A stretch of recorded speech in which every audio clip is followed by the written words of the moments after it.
When you've been through cycles of disappointment, it's tempting to convince yourself that the next time will be different. You hold on to the apology, you replay the moments of sweetness, and you tell yourself that maybe this time they'll see your value the way you always hoped they would. But deep down in the stillness of your soul, you already know. You know the peace you crave is always interrupted by the chaos they bring. You know the promises sound good for a moment, but collapse the minute reality shows up. And you know that if you're honest, you've been carrying the weight of believing for two, while they've been content giving you just enough to keep you hooked. Your spirit deserves peace, not repeated pain. It was never God's intention for you to settle for survival in a space where love should have helped you thrive. When you keep going back, what you're really doing is asking your soul to live in an environment it wasn't designed for. And that's why it feels so heavy, so suffocating, so draining. It's not because you're weak. It's because your spirit recognizes the misalignment and is fighting to get your attention. There comes a point where you have to believe what has already been revealed. How many times does the same pattern have to repeat before you accept that it is not going to change? You can pray for someone's healing. You can wish for their growth, but you cannot force transformation on a heart that refuses to see itself clearly. And the truth is, every time you walk back through that open door, you teach your own spirit to doubt its discernment. You silence that still, small voice that has been warning you, guiding you, protecting you. It's not about bitterness. It's not about revenge. It's about choosing peace over pain. It's about honoring the lessons that God allowed you to see the first time. Some of us get caught in the cycle of trying to rewrite history as if loyalty to brokenness will one day produce healing. But the only thing it produces is delay. Delay in your growth, delay in your joy, delay in the destiny that is waiting on the other side of release. You don't deserve to keep waking up wondering if today will be different when every yesterday has already given you the answer. You don't deserve to give the best of your heart to someone who has no intention of protecting it. You don't deserve to live a life where the moments of love are outweighed by the nights of tears. Your soul deserves more than that. Your future deserves more than that. And if you have the courage to walk away, to truly walk away, you will see that God was never withholding from you. He was protecting you. It takes strength to say enough. It takes faith to believe that peace is possible when all you've known is turbulence. And it takes trust to release what feels familiar even when it isn't safe. But that's where your power is birthed. That's where you reclaim the part of yourself that was lost in the compromise. That's where you remind yourself that love is not meant to be proven at the cost of your sanity. When you finally choose not to return, you begin to heal in places you didn't even know were broken. Suddenly, you can breathe deeper. Suddenly, laughter comes back without being forced. Suddenly, your reflection in the mirror starts to look like someone you recognize again. That is the reward of peace. That is the fruit of refusing to let repeated pain become your normal. And so, I'll say this, when your spirit tells you it deserves peace, listen, because every time you go back, you trade that peace for another round of heartache. But every time you choose yourself, you step closer to the wholeness that God intended for you all along. Never forget, your spirit deserves peace, not repeated pain. There's a reason some doors close. And it's not always because of something you did wrong. Sometimes it's simply God saying, this chapter is finished. But here's what happens. We stand there with one hand on the knob, peeking through the crack, convincing ourselves that maybe we can hold on just a little longer. We say we're done, but we don't really let go. We leave just enough space to walk back in, even when deep inside we know it's not where we belong anymore. Healing requires more than words. It requires a decision. And that decision starts with closing the door completely. You cannot step into the future while keeping a foot in the past. You can't ask God for new beginnings while secretly keeping old attachments alive. That's why so many people stay stuck. They want destiny without sacrifice, freedom without release. But healing doesn't work like that. Healing asks you to choose. It asks you to decide once and for all that the cycle is broken, that your worth will no longer be compromised, that your heart will no longer be dragged through the same patterns dressed up as promises. And I know it's not easy because closing the door means facing the silence, the loneliness, the space that used to be filled with what you thought was love. It means sitting in the unfamiliar and trusting that God will fill the void with something better. It means resisting the urge to check back in, to revisit old conversations, to reopen wounds just because they've started to scab over. But that's the very process that leads to true healing. Every time you resist the urge to go back, you strengthen your spirit. Every time you say no to what once held you, you say yes to the future God has designed for you. Think about it this way. If you keep reopening a cut before it heals, you delay the process and risk infection. The same is true for your heart. If you keep stepping back into the same situation, you prevent the healing from taking root. You end up carrying scars that should have already faded and pain that should have already passed. That's why some people feel stuck in the same emotional cycle year after year. It's not because they can't heal. It's because they keep revisiting the place that broke them. The strength to close the door comes from understanding that your destiny is too valuable to be jeopardized by comfort. Familiar is not the same as safe. Familiar just means you know it well, but sometimes what you know well is what's been draining you, hurting you, and holding you hostage. True safety is found in peace. True safety is found in alignment with God's will. And you can't find that if you keep running back to the very thing He's been asking you to release. Closing the door doesn't mean you hate anyone. It doesn't mean you're bitter. It means you've finally chosen to honor yourself enough to stop bleeding for what doesn't value your heart. It means you've decided to let God heal you without interruption. It means you've chosen to live in alignment with the truth that you are worthy of peace, of love, of joy, of a future that reflects His promises. And maybe you've been afraid to close it because you're worried about what's next. You're worried about the unknown. You're worried that if you let go, you might never find something better. But hear me, if God allowed it to end, it's because He has more. His word says He makes all things new, not some things, not a few things, all things. And if you cling to what He's finished, you'll miss what He's trying to begin. You may not see the new right away. Sometimes the hallway between doors feels long and empty. But that's where trust is built. That's where character is strengthened. That's where you learn that your worth was never dependent on who stayed or who left. That's where you begin to see that healing isn't just about recovering from the past. It's about preparing you for the future. So close the door. Don't leave it cracked. Don't give yourself an excuse to revisit what God already shut down. Don't sabotage your healing by reopening old wounds. Stand firm in your decision and watch how peace begins to flow. Healing starts the moment you decide you deserve better, and it becomes complete the moment you stop looking back. Value is one of those things we often think we understand, but life has a way of testing whether we really believe it. It's easy to say you know your worth until you find yourself in situations where you're tempted to lower the bar just to keep someone close, just to avoid being alone, just to hold on to the picture you painted in your mind of how things should be. But here's the truth, your value cannot be negotiated. It doesn't decrease because someone failed to recognize it. And it doesn't increase just because someone finally gives you a little attention. Your worth is fixed, established by God, sealed before you even entered this world. The only question is, do you believe it enough to live by it? When you accept less than what you deserve, you're not just tolerating mistreatment. You're teaching yourself a dangerous lie. You're telling your spirit that maybe you aren't as valuable as God says you are. You're whispering to your soul that love has to be earned by shrinking, by settling, by compromising the very essence of who you are. But that's not love. That's survival in disguise.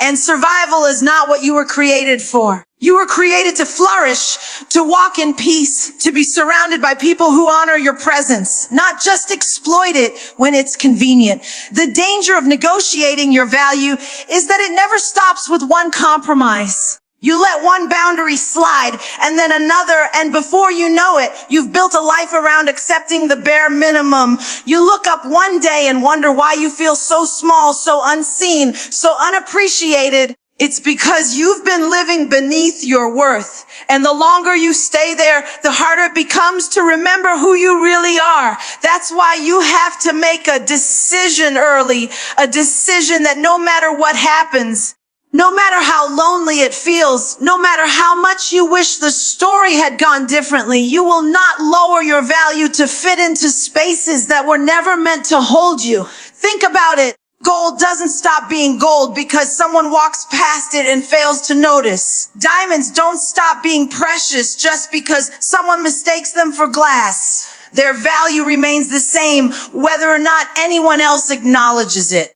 And so does yours. The challenge is learning to see yourself through God's eyes instead of through the lens of who overlooked you. If you could only grasp how deeply loved you are, how intentionally created you are, how fully equipped you are, you would never again think of yourself as someone who has to beg for scraps of affection. You have to set the standard for how you will be treated. If you don't, life will keep sending you people who test the limits of what you'll allow. Every time you accept less, you send a message that less is enough. But when you decide your peace is too valuable, your joy is too sacred, your love is too pure to be mishandled, you shift the atmosphere around you. Suddenly, people either rise to meet the standard or they fall away. And as painful as it can be to watch some fall away, that's exactly how you make room for the ones who are meant to stay. There will always be voices, sometimes even your own, that try to convince you that asking for respect, consistency, and love that is genuine is asking for too much. But listen, asking for what is healthy is never asking for too much.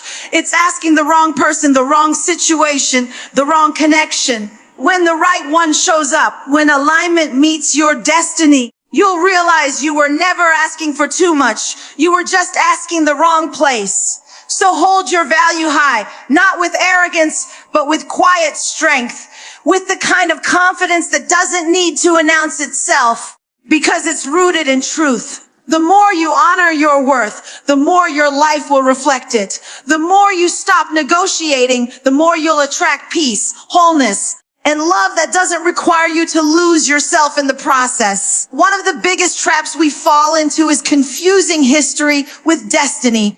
Just because something has been a part of your story for a long time doesn't mean it was meant to last forever. Familiarity can be deceptive. It can trick you into believing that because you've been there before, you're supposed to keep going back. It convinces you that history equals safety, when in reality, history can sometimes just be comfortable bondage. You get used to the cycle, you get used to the pain, you get used to the inconsistency, and before long, you start mistaking endurance for love. But endurance is not the same as destiny. Staying in the same cycle doesn't mean you're strong. It often just means you're stuck. And being stuck is dangerous because it robs you of vision. It keeps you replaying the same chapters when God has already written new ones. You can't embrace tomorrow if you're clinging to yesterday. You can't step into destiny while dragging along dead weight from your history. I know it's hard to walk away from what feels familiar. Familiar has a way of making you feel like at least you know what to expect. Even if what you expect is disappointment, and sometimes the unknown feels scarier than the pain you've learned to manage. But here's the truth, the unknown is where your breakthrough lives. The unknown is where growth happens. The unknown is where God shows you that his plans are higher, his ways are better, and his vision for you is far greater than anything you could have scripted based on your past. Holding on to history often comes from fear. Fear of starting over, fear of being alone, fear of not finding something better. But what if you realize that every time you choose history over destiny, you're actually rejecting the new life waiting for you? What if you understood that clinging to what was is the very thing keeping you from what could be? Sometimes God can't deliver the promise because your hands are too full of the past to receive it. You have to stop romanticizing what broke you. Stop replaying the highlights while ignoring the pain. Stop letting the good moments blind you to the truth of the whole picture. Yes, there were times that made you smile, times that made you feel loved, times that gave you memories you still hold dear. But if those moments were wrapped in patterns of pain, then you're not being fair to yourself by holding on. Love isn't supposed to cost you your peace. Connection isn't supposed to drain your spirit. If history has shown you otherwise, then history has done its job. It's taught you what you will never accept again. Your destiny doesn't live in repetition. It lives in transformation. Every time you choose to step away from what no longer serves you, you step closer to the version of yourself God always intended. The stronger, wiser, freer version of you can't be born if you keep returning to the old version that kept you bound. That's why sometimes separation is necessary, not because the history didn't matter, but because your destiny matters more. Think about the Israelites. They had a history in Egypt, but their destiny was the promised land. Yet when the journey got difficult, they longed for the familiarity of bondage rather than trusting the unfamiliar path to freedom. And isn't that what we do? We look back and tell ourselves, maybe it wasn't that bad. Maybe we could manage it one more time. Maybe comfort is better than uncertainty. But the truth is, every time you look back, you're delaying your promise. Every time you revisit what God has already freed you from, you're telling him you'd rather settle for chains than step into destiny. You are not called to live in cycles. You are not called to keep rewriting the same chapter. You are called to move forward, to break free, to step into newness. And yes, that takes courage. Yes, that takes faith. But your destiny is worth it. You've cried too many tears, endured too many nights of questioning your worth, carried too many burdens to let history keep holding you hostage. Love was never meant to drain you. Love was never meant to feel like work without reward, like giving without receiving, like pouring until you're empty and still being told it's not enough. Real love lifts. It doesn't weigh you down. It builds, it strengthens, it adds to your soul instead of subtracting from it. Somewhere along the way, too many of us started to confuse struggle with love, as if the more pain we endure, the more valuable the relationship becomes. But that's not love. That's bondage dressed up in sentiment. When love is real, you don't have to beg for it to show up. You don't have to constantly question if you're enough. You don't have to trade your peace for the privilege of being chosen. Real love makes room for you. Real love nurtures you. Real love doesn't demand that you lose yourself just to keep it alive. And yet, so often, people stay in places that leave them depleted because they've convinced themselves that love has to hurt to be worth it. No, it's not love if it costs you your joy, your sanity, and your sense of self. Some of you have been carrying the heavy weight of a connection that leaves you emptier every time you show up. You pour out encouragement, patience, forgiveness, and hope, only to find yourself with nothing left at the end of the day. That isn't what love was designed to be. Love is supposed to be mutual. It's supposed to be two people building something together.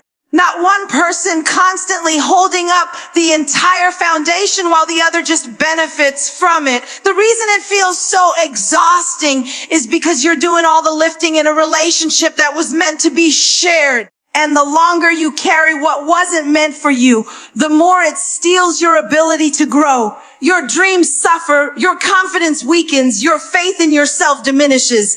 Not because you aren't worthy of love, but because you've been investing your love in a place that can't multiply it. Love that drains is not love. It's a distraction. It keeps you so busy trying to survive it that you can't see the life God is calling you to thrive in. And here's the dangerous part. When you get used to being drained, you start to normalize it.